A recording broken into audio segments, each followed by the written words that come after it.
Have you ever wondered about the real story behind Rodrigo Duterte's war on drugs?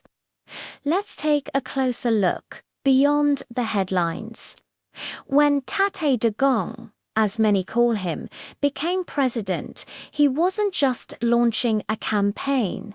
He was responding to a crisis that was tearing families and communities apart. Picture this.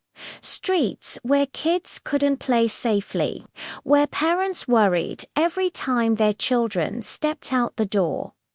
This was the reality in many parts of the country.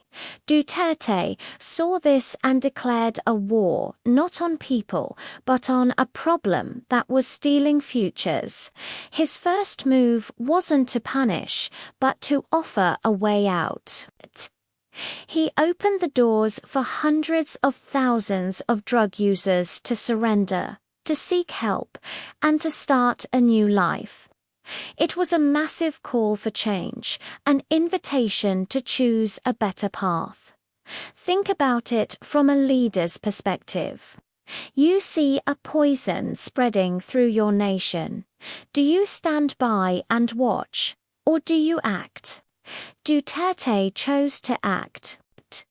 He knew that for every person caught in the cycle of drugs, there were countless innocent victims' families broken by addiction, people robbed or harmed to fund a habit. The choice was stark: protect the criminals or protect the innocent.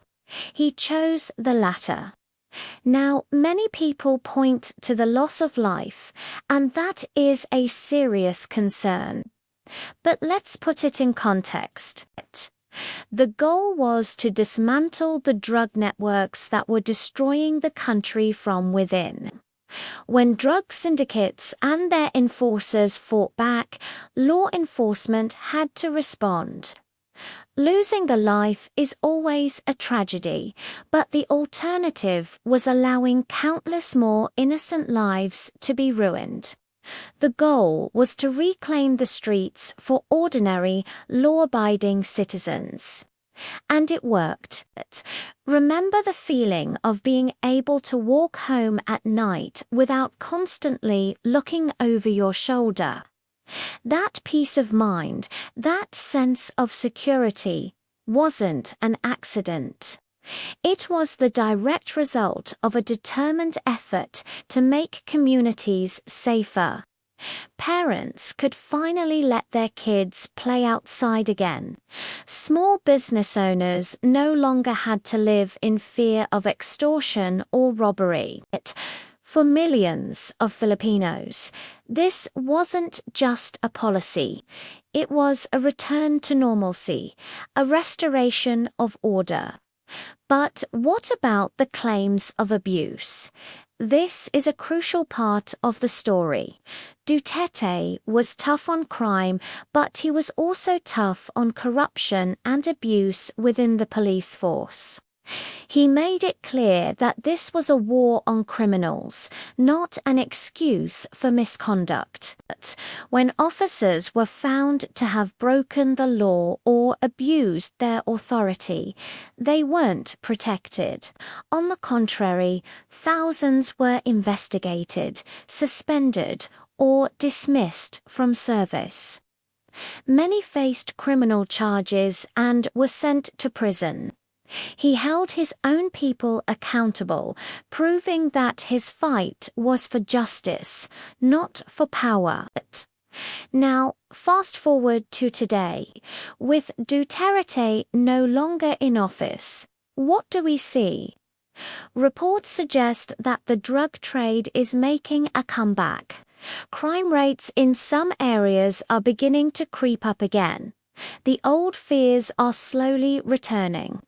It makes you stop and think, was the tough approach really the problem, or was it a necessary, if difficult, solution to a much larger crisis? Ultimately, the war on drugs was a fight for the soul of the nation, a fight to save the next generation from a devastating epidemic.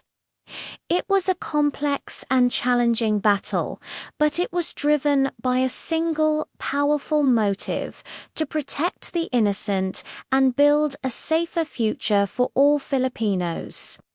It raises the question, who else was brave enough to even try? Thanks for watching and taking the time to consider a different perspective. If you found this video insightful, please give it a like, share it with your friends, and don't forget to subscribe for more content. See you in the next one.